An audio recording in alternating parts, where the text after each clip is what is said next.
Assalamu alaikum akhi.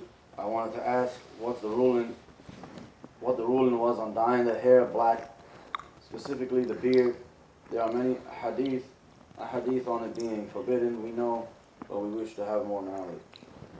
First and foremost is, I would advise you to read the book that we translated over 10 years ago, The Ruling on Dyeing One's Hair Black, by Sheikh Muqbil ibn Hadi al-Wadi'i, rahimahullah ta'ala. It's the first book that I translated and that was published. Inkpot Publications, I think it was 2007. You should be able to find the book.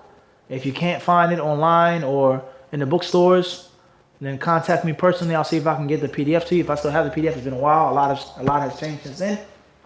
And perhaps we can actually get you a copy of the book, a scattered copy here or there. As far as if you don't have access to the book or I can't get the book to you, then dyeing the hair black should not be done. As you yourself mentioned, the many ahadith, the hadith of Jabir ibn Abdullah, Sahih Muslim, the hadith of Abdullah ibn Abbas and Sunan Abi Dawud, Muslim ibn Ahmad, and many others that prohibit the dyeing of the hair black. The father of Abu Bakr as-Siddiq radiallahu anhu was brought forth on the day of Fath Mecca.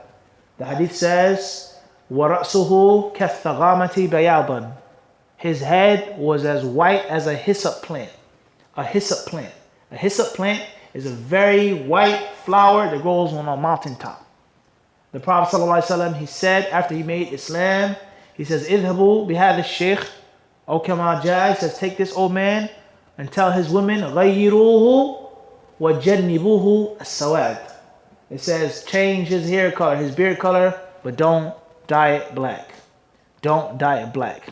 There's a very long discussion about this hadith among the people of hadith that we're not going to get into right now. We said that hadith is in Sahih Muslim. That's sufficient for now at this level.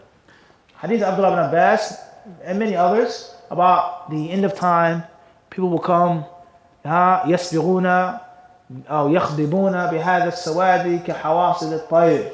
They would dye their heads black like the chests of pigeons. Pigeons, huh? Look, what? It's black. Have I got this? He says what? Is that they would dye their hair black and they will not smell the fragrance of paradise. And there are many other hadith regarding black. So therefore, that which is best is not to dye the hair or the beard black. Man, woman, child, period. Married, unmarried, and that's it. As far as the fuqaha and the madhabs, then that's a different discussion. The majority of the people of knowledge hold the view that it isn't haram. Especially if it's a woman dyeing her hair for her husband. Especially if it's an old man who wishes to fight jihad fi sabilillah. And things like this. However, with the view that we say to take and to follow, is best is avoid it. And if you wish to dye your hair, dye with henna. Dye with henna and ketan together, mixed. The henna, which is going to be orange, auburn, even yellow sometimes, depending on what type of henna you use, what type of blend you use, how strong the henna, depending on the skill of the henna artist who's mixing it, who's applying it, how long you're allowed to stay in your hair. And also, the ketan is going to be very, very dark red, dark burgundy, maybe even borderline black. You should mix the two, the henna and the ketan together. And there are many hadith regarding the command of using henna, the command of using the ketan, the virtue of it, and a Muslim being distinguished and having gray hair and changing that gray hair. Alhamdulillah, before we came into the masjid, we saw a brother who had a gray beard for many years. And just now we saw him, alhamdulillah, he had a brown beard. And a couple weeks ago, maybe last week, it was a janazah. We saw another brother who had a big, long gray beard. Now he has a brown beard, well, alhamdulillah. And there are many others right here in this masjid that we said, change your hair, dye your hair.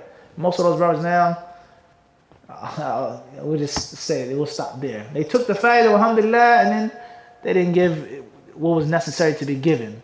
What's important is, this is an abandoned sunnah among many people. Among many people. Many Muslims, they either let their hair be gray, which is not haram, or they'll dye it with black. But it's best to use the henna and the ketan. That is what is best for a man and for a woman. Wallahu ta'ala a'lam. That's in brief. It's a long discussion. We've given you more than enough for now, inshallah. Wallahu a'lam.